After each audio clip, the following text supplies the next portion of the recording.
Hi guys, I'm Marie. And I'm Maddie. And we are here recording Lost in the Woods. Welcome back for another week. So today we are taking you to a small northern town called Hartlepool in the UK. And this case took place 20 years ago when a local man took his canoe down to the local beach and vanished. So this is the story of John Darwin. So Hartlepool is a little town on the northwest coast of England. And to give you guys some context about the size of this town, it has a population of roughly 92,000 as of this year. So it's kind of small, but not tiny. There's a university and it has a football stadium. I would say anything with a football stadium feels like a big town to me. Also, the people in this town have been referred to jokingly as monkey hangers due to a story that in the 19th century, a French ship wrecked off the coast and the townspeople found a washed up pet monkey and hanged it as a French spy. Like, I'm sorry, what? So people actually, this town at one point hanged a monkey that they thought was a French spy that had washed up from a shipwreck. Was he alive? Yeah, obviously. They killed the monkey because they thought it was a spy? Yeah. What the fuck? What is wrong with humans? We suck. Directly next to Hartlepool is Canoe, which is sort of a suburb almost. Unlike Hartlepool, which only has a marina and a rocky outcrop called the Headland, Canoe is a local beach. Like most typical northern beaches, there's fish and chip shops, ice cream shops, and arcades. But most people come to enjoy the 4-mile long stretch of sand and dunes. Sections of the beach form part of the Teesmouth National Nature Reserve also. So it sounds like a really cool place that everybody like goes to for their beachy experience, because in Hartlepool, there's like a marina and some rocks. It's not like a nice beachy coastal area. Also, given the excellent rating of the water quality by the environmental agency, Canoe attracts many people for swimming and water sports, such as sailing, windsurfing, paddleboarding, and canoeing, which is exactly what John Darwin was doing on March 21st, 2002. So John was born on the 14th of August, 1950, making him 51 years old when he went missing. He married his wife Anne and worked as a school teacher for 20 years before becoming a prison officer in nearby Stockton-on-Tees. On the morning of March 21st, he set out. It was a Tuesday morning. From his home in Canoe. At 8 a.m., he was seen paddling his canoe out to sea. Later that same day, around 9:30 p.m., so he's been The out there whole for day a has long passed. time. Please don't wait until 9:30 p.m. to be concerned. The alarm was risen when John failed to show up for work at his night shift. So that's that's 13 and a half hours. That's a really big gap in our timeline, right? Like, we know that he was setting out in his canoe early in the morning. It is now late at night, probably dark out, and they're just now realizing that he's missing. Yeah. Ooh. So a massive search was launched, and it was led by RNLI, the Royal National Lifeboat Institution. Beautiful. Cool. Love anything with royal in it. I know. Back to the royal. The UK and the Canadians really love to throw their royals in. I know. Places. I think we should just start doing that for everything here. Just start calling everything royal in our podcast, like things in Washington. We were at Royal Mount Rainier National Park. Yeah, but nothing's named royal because we had and the difference. royal search parties were coming out. Like, we could do it. Let's do it. It sounds okay. It sounds, right. It sounds real wrong. It's fine. They sent out 5 boats from Hartlepool and Redcar. Redcar is a seaside town across on the other side of the river, alongside 2 boats from the National Coast Guard, a police plane with heat-seeking equipment, a Royal Air Force helicopter, and numerous ground teams searching the shoreline. That's a pretty massive search. That's a very massive search for some guy who didn't show up for work, and we don't even know if he's out on the water still. And also it says that in the UK, this is actually a massive search. Right. I mean, he is like a prison guard. He probably knows a lot of the people who would be out there searching too. If you think about it, who knows? Seems like a lot though. So on the evening of the 21st, teams conducted a search over 62 miles of coastline from Hartlepool as the most northern point, then moving southward down to States, and around 10 miles out to sea along this search area in hoping to locate John, still alive. And at this point, haven't even found his canoe. So at 1:15 a.m. on the 22nd of March, so this is the early hours of the next morning, a double-ended paddle had been found floating in the sea near North Gare, a section of Seton Carew. And it was described as the kind of oar which would have been used to paddle the kind of canoe that John owned. Right. So they don't know for sure that this is his paddle, but it is the type of paddle that he would have been using. How would you know if it's his paddle? Well, you wouldn't. But Exactly. we have a missing canoe with a missing man, and we have a floating paddle in the general area. No, for sure. But there would be no telling if it was his actual paddle unless his paddle had, like, Markings on it of some kind, yeah. A quote from Dave Camish, the deputy landing authority for the Redcar lifeboats, to the BBC said this: "If a canoeist lost his oar and cannot retrieve it, he is at the mercy of the sea and currents and has to sit it out until he is rescued. Normally, these people wear the right sort of protective clothing, and we hope this is the case in this instant."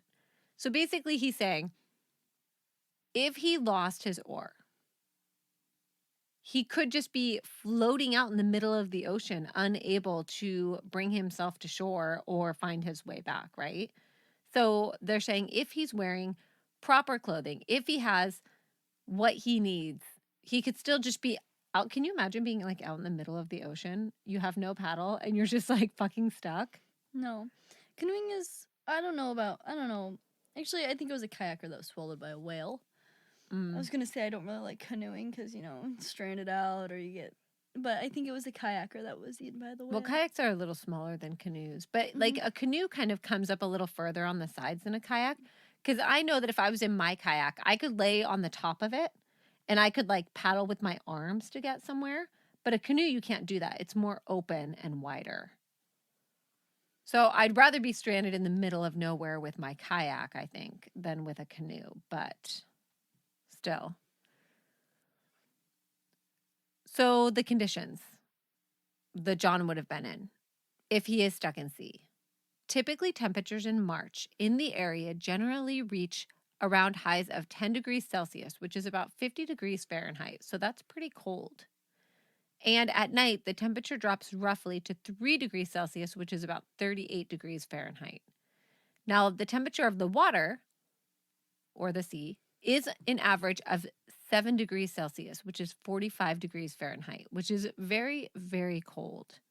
And you have to imagine, too, if you get wet, it's going to be really hard to dry out in this cold weather. You would easily be at risk of hypothermia if you were in the water for more than a few minutes. And it would definitely give you cold water shock if you were to fall in suddenly. For those of you who are unfamiliar, cold water shock is a sudden series of psychological responses like blood vessel constricting, increased blood flow to the heart rate, gasping, inability to catch your breath, and vertigo, which can incapacitate you, causing drowning or cardiac arrest. So it's just like basically that if you've ever jumped into like really cold water and you like can't catch your breath all of a sudden and you feel very unstable, that's kind of what that is. The search would be relaunched at 5 a.m. on the 22nd of March, with fresh teams on the shoreline and at sea, because they don't know if he's floating around at sea or if he got separated from his canoe and is on the shore somewhere, or maybe even stranded on the shore with his canoe. We really don't know. When nothing further was discovered, the search was scaled back and eventually called off after 4 days. It was not until a week later, on March 29, when the RNLI were called with a report of a damaged kayak caught up by a dock close to the mouth of the River Tees. Search teams went out, but nothing was found, and the search was called off once again. So now we have a damaged kayak, which we know doesn't belong to him because he was in a canoe at the time. But it's weird that we have an abandoned damaged kayak and we have a canoe oar. But in early May, the smashed remains of a red orca canoe were discovered washed up on the beach at North Gare, near a section named by locals as the Blue Lagoon. Which we don't know why it's called the Blue Lagoon because the water's not blue and it's not a lagoon, but that's what they call it. The RNLI, Coast Guard, and police conducted further sea, ground, and air searches in the area, but there was no sign of John. With no leads, police appeal for witnesses who were on the beach that day to come forward in hopes that they would have new information that could be helpful to the investigation. John's wife, Anne, also gave statements to the press appealing for more information. She said that she believed her husband had died after an accident at sea. I would probably assume that as well. So his wife said, "I have no reason to think that he would have left and stage managed this. All I want is to bury his body." As would I probably. In April of 2003, a coroner's inquest recorded an open verdict in the case of John Darwin, citing not enough evidence to report on the cause of death, which seemed fairly obvious, as John's body wasn't found, so... How would they know if it was an accident or what had happened or if he died of a heart attack or if he was eaten by a shark? Who knows? But John was legally declared dead, even though there is usually 7 years needed to pass before this happens. Right, and this is probably because they found his canoe, they found his paddle, they know that the chances of him being alive or coming out of the water from this accident would have been basically non-existent, right? Yeah. Mrs. Darwin was awarded over £500,000 in pension and insurance money. So yes, there was pension and insurance money, which... Surprise, surprise. Not very surprising. Maybe his wife, went out there in a speedboat, knocked him out of the canoe. I was going to say just ran him over. With the speedboat. Now, usually this would be the end because we have no further information. We don't know what happened to John. We don't know if his wife killed him or if there's some sort of crazy conspiracy. But we are actually just getting started with the conspiracies in this story. And it's about to get crazy. So let's jump forward a few years to 2008. So, on December 1st, 2008, a man walked into North London Police Station claiming that he thought he might be a missing person, John Darwin. He gave police officers his name, date of birth, and personal details, but told them that he couldn't remember where he had been for the past 6 years. Okay. So John's 2 sons, Mark and Anthony, who both... Oh, by the way, did we mention that John also has kids? Oh, yeah. Sorry. By the He has way, kids. John also has children when this happens, but they are adult children. Okay. Who both lived in the south of England, were called to identify the man, and were quickly reunited with their father. Because it is John Darwin. They were overjoyed and confirmed John's identity to the police. Then they called their mother, who had sold the family home and moved to Panama a few years earlier. And then she came to reunite with her long-lost husband. So this is how many 6 years? years. 6 years later. John Darwin turns up at the police station and says, I think I might be a missing person. But the happy scene was not all it seemed to be. Of course, a man returning from the dead was always going to attract attention. But when reporters uncovered a photograph from Panama, the whole story was going to explode in the British and international press. No way, they faked his death. Right. Him and his wife faked his death. Yep. Took So the he money. was actually in Panama with his wife. Now, the photograph in question was taken in 2006. So that is what? 2 years before he comes forward saying that he believes he's a missing man, but that he doesn't remember anything.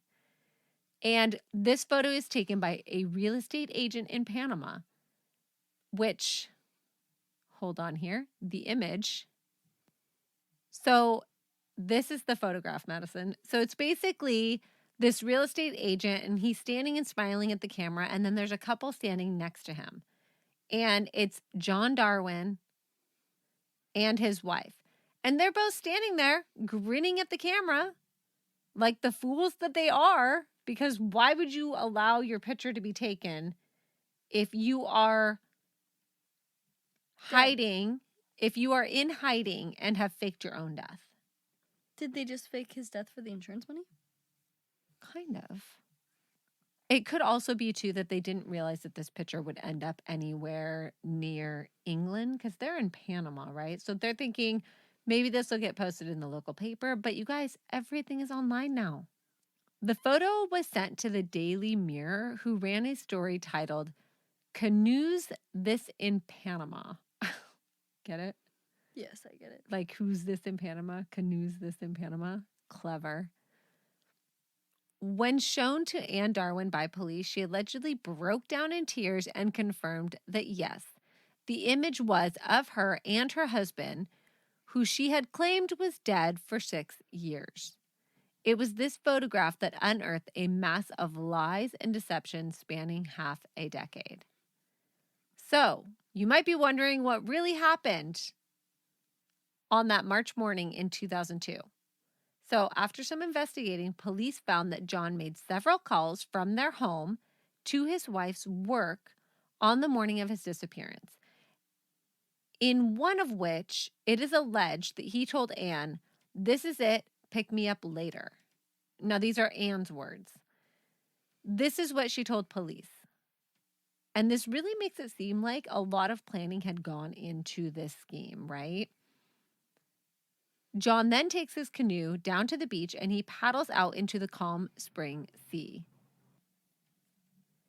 He paddles down to North Gare, where he hid in a tent on the shore for a while before pushing his canoe out into sea and leaving it adrift. He then called his wife again, and Anne drove to pick him up after she finished work at 6 p.m., dropping him off at the Durham train station before going home to report her husband missing. So he basically paddles to shore, puts up a tent, and just hangs out on the beach all day. And after a couple hours, he pushes his canoe back into the water for them to find later. While the search for John was going on at sea, he was on a train west to the Lake District by Lalo. His first night, he checked into a B&B in Carlisle using the alias John Allen. In memoirs written by John, he tells how after checking in and making himself a celebratory cup of coffee, he turned on the news and saw the news reports about the biggest air search rescue search in recent times. He described being shocked and thinking, "You fool, you should have drowned yourself. You can't ever go back now." Yeah, no shit, John. But yeah, that's exactly what he does. The next morning, John set out to buy camping equipment and he headed out into the countryside near the west coast town of Siloth. He remained there for several months, growing out his beard, and he started walking with a limp as a disguise. When Anne came to pick him up, she said that she hardly recognized him. I don't know about this whole plan, you guys. 4 years, John lived in secrecy at the Darwin family home or in one of the bedside studio apartments next door, which the Darwins owned and rented out. Police later uncovered that the bed site in number 4, the cliff was actually attached to the family home at number 3 by a hole covered by a wardrobe, which John used to enter and leave his house at will. So he would basically crawl through this hole, move the wardrobe, crawl through the hole. By the way, it's funny that they're called bed site. That's like apartment, I'm assuming. I don't know. So that he could exit out the other apartment without looking as suspicious. But, dude, you're still on the street that you've always lived on. How is that not suspicious? He could hide from people coming to the family home. Right, like when police or anybody showed up. Mm-hmm. And now he has a beard and walks with a limp, too, so... He would reportedly use this to escape the family home when his sons or other friends of the family would stop by to visit, because his sons do not know he's alive. That's some narcissistic Oh my God, shit right I didn't there. realize the sons weren't aware. No. I mean, allegedly they weren't. Okay, so oblivious to the situation, Mark and Anthony, the sons, grieved for their father for a while, and their mother just, play along. So she'd legit be like sitting there crying with her sons about their dead dad, knowing full well that he was alive and well. I don't know about this. But it seemed they were the only ones who had no idea what was going on. Dave Smith, who had worked with John at the prison, spotted him working in his front garden only 14 months after John was supposed to drown. You guys, he's legit working out in his front fucking garden, and one of his co-workers sees him. So, in an interview with the newspaper, Dave recalls driving down the street with his wife when he spotted John. And in quotes, I said to my wife, Jesus Christ, that's John Darwin. Denise told me not to be daft. I was 100% sure it was him. I turned around as soon as I could and pulled up outside his house to take another look. I couldn't believe my eyes. Right, and Dave did report this encounter to police, but nothing came of it. So, several more of John's former colleagues claimed to have spotted him in Hartlepool. I can't. What the fuck? Another former home house prison officer, which is where he worked, Tony Kidd, said there were a number of staff at the jail who did not think that John Darwin was really dead. Well, no shit, they've been seeing him all over town. And some had also seen him around his hometown following his disappearance. Mr. Kidd told a new documentary about the case that quite a few did not believe the drowning story, and one of the girls thought they had seen him at the Hartlepool Marina. Co-workers also claimed Darwin had taken out all of his belongings from his work locker shortly before disappearing. This guy did a really bad job faking his death, and he still fucking got away with it. Yeah, what the fuck? So another sighting came from one of the tenants who lived in one of the bed sits next door to the Darwins. When he encountered John, the tenant asked him, "Aren't you supposed to be dead?" To which John apparently replied, "Don't tell anyone about this." Which Lee didn't report the incident to police because he didn't want to get involved. In quotes. What? I mean, I don't know. I don't think I would get involved either. Now, in 2004, John decided that it was getting too difficult to remain undetected in his hometown. No kidding. You're not undetected. Everybody knows you're alive and well, except for your children. What in the hell? And the couple agreed that they would have to move abroad. John procured a birth certificate and passport under the name John Jones, which was a baby that had been born but died 10 months before John himself was born. It was under this false identity that he traveled with his wife to Cyprus, USA, and Panama in an attempt to find a new place to live. What? And he's traveling with his wife. It was in 2006 that John and Anne flew to Panama, where their picture was taken and posted on the internet by a Panamanian estate agent. after the sale of one of their properties. The couple had formed a company called Jaguar Properties in order to buy a 55,000-pound apartment in El Dorado.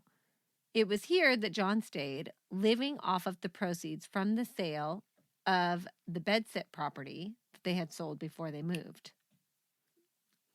Sorry, don't mind my snap. That was just me reprimanding the cat. It was here that John stayed, living off the proceeds from the sale of the bedsit property from where they had moved.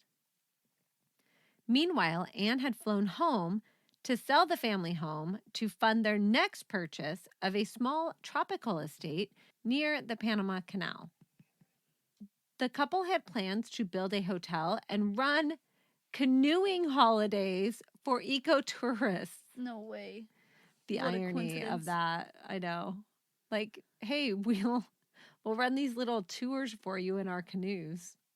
Ironic. Don't worry, none of us have actually died in a canoe. It was while Anne was in the UK that a colleague who worked with her at the medical center became suspicious when she overheard phone conversations between Anne and who she thought could be John Darwin. The colleague contacted the police, and in early 2007, a new covert investigation was opened by Cleveland police. Cleveland is an area of County Durham that Hartlepool is in, by the way. So this is in 2007. When did he come forward? 2008. So maybe this investigation is what's like starting to bring the heat on them. And also, how much does your coworkers not like you that they're turning you in? How much are you talking about your not dead husband? Why are you talking to your not dead husband in places that you shouldn't On be? the phone in front of other people. And what was she saying that made her think that it was the husband and not just a boyfriend or some guy? Probably used his name like a dumbass. Oh my Obviously. God. I don't know. Still, the family home was sold, and Anne took the money and traveled back to Panama to meet up with John, where the pair stayed for almost a year before they encountered visa issues. John, who was living under the false identity, was required to get the British government to confirm his identity in order for him to continue living in Panama legally. This, of course, was going to present a problem since he was lying. Around the same time, John began telling his wife that he missed his sons. Oh, now you miss your sons? It is widely assumed that this is when John formed the plan to go back to England and pretend to have amnesia. Smart. And so the whole mess unraveled. And because of photography, a photograph, which wasn't even well hidden on the internet, the person who sent it to the newspaper apparently found it by Googling John, Anne, and Panama, which is just kind of hilarious. Because he kept John as his name. I know. Dummy. So the police arrested John and later his wife, Anne. The two sons were, as you'd imagine, devastated, and they cut off contact with their parents and were classed by police as the victims of their parents' scam. Both boys changed jobs and moved after everything came out. Yeah. Well, you have to imagine a lot of people probably thought that they knew or were involved somehow. When in reality, no. When in reality, there's never been any proof that they were. John was charged with making untrue statements to obtain a passport, identity theft, and obtaining insurance money by deception. Anne was arrested at Manchester Airport on her return to the UK and charged in connection with fraud. Both went to court, though separately, and were charged with defrauding insurance companies and the Department of Work and Pension out of around £700,000. So on July 23rd, 2008, John and Anne Darwin were both convicted of fraud. John Darwin faced an additional charge related to faking his passport and was sentenced 6 years and 3 months in prison. And Anne, who was described as a compulsive liar by police, was sentenced to 6 years and 6 months? Yeah. She got a higher charge than he did? Well, and I don't know if part of that is because she's the one that actually like claimed the insurance money, or I'm not really sure, but he had an additional charge too for faking a passport. So his sentence should have been higher than hers, regardless. I don't know. So both appealed against their sentencing, obviously. I feel like most would. Most do. Mm-hmm. But on March 27, 2009, both appeals were denied. Yeah. The Crown Prosecution Service said that all profits from the callous and calculated fraud committed by the couple would be confiscated. John Darwin was released on probation in January of 2011, and Anne Darwin was released in March of 2011. So he got out before her, too. After the pair got out of prison, they subsequently divorced. Anne moved to a small village near York and works for the RSPCA, which is an animal welfare organization, with qualifications she achieved in prison. Good job, Anne. Way to rehabilitate yourself. So John moved to the Philippines and remarried. As of 2014, it is reported that John had paid just 121 pounds of the near 70,000 pounds. 700,000. 700,000 pounds that he owed. Yeah, so we're not making a huge dent in that debt right now. Why wouldn't you? I would just Also, die with that debt. I'm sorry. Also, what about all of the money used in the search for him? What about all of that money? What about all the resources that were used looking for this man? So that's nuts. That is so crazy. And that is the story of John the Canoe Man Darwin. We should definitely name this episode A Man in His Canoe. Yeah, right? Sounds good to me. That's the beach where he was canoeing. Or John and Panama. John, comma, and, comma, Panama. So this is the building where John hid. This is the family home. I can't. Yeah, I disown my parents. I would disown you if you did that to me. You guys faked your death, and then I had to mourn my father's death. And you knew the whole time. And then you moved to Panama and didn't take me with you? Like, what? With all your insurance money? Well, not only that, but how does he just, like, not see his children for so many years, and, like, that he's just okay with that? And not only that, but they think he's dead. And they think their poor widowed mother lost her husband. It's very... That's so funny. They did not. No. I don't know what their plan was exactly. I don't think they thought it all the way through. No. Oh, no. No way. Or they just thought that he was going to be able to hide forever living in the family home. Even with a beard and a limp, you're not a completely different person. People are still going to recognize you. Yeah. I mean, what in the actual fuck? I don't know. I think that's pretty madness, or pretty... I think it's funny. It's very ballsy. I think it's pretty freaking funny. And what, they're just having money troubles and that's why they decide to do this? I mean, whose idea was it, do you think? Anne's. Probably. Look at those teeth. It's her. It's her idea. Wait, what is that? John's hand-drawn cove from his memoirs, which he wrote in prison and smuggled out. I want to read John's memoirs. The Canoe Man, Panama and Back. No way! He wrote his memoirs in jail. That's funny shit, actually.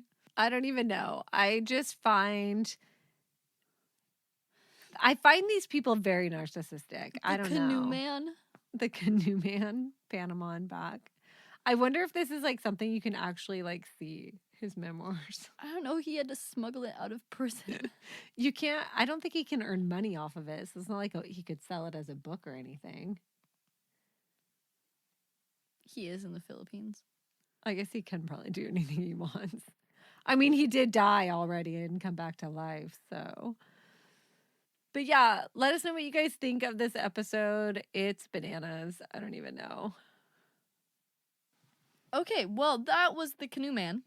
That was the Canoe Man. Or John, what's her name? Anne. John and Panama. Or a man in his canoe, whatever we're going to call it. Whatever we're going to call it. The Canoe Man, or we should just Man. do John, Anne, Panama. Maybe I'll just put that in the description, like John, Anne, Panama. And just the Canoe Man. And no other description at all. Yeah, thanks for tuning in, you guys. If you need some more content, go and check out our Patreon. We really appreciate everybody that has supported us. We really appreciate everybody who sends us money for coffee in our link, who go and check out our Patreon, who interact with us on social media. We love it. Share us on your stories. Tell your friends about us. You guys are all amazing. Yeah, you could start doing our episode descriptions, like the Rick and Morty descriptions for the episodes. Their descriptions have absolutely nothing to do with the episodes. It's just like, this is crazy. This is wild. This episode is so good. We're just going to stop doing descriptions and see what happens. All right. Thanks for tuning in, you guys. And we will see you soon. Yep. Bye.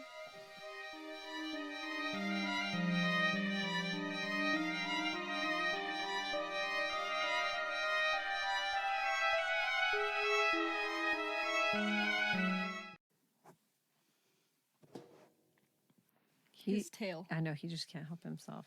Hi, buddy. He's so happy, though. Are you happy now? Are you a happy boy? I got woken up this morning by him putting his face on my face.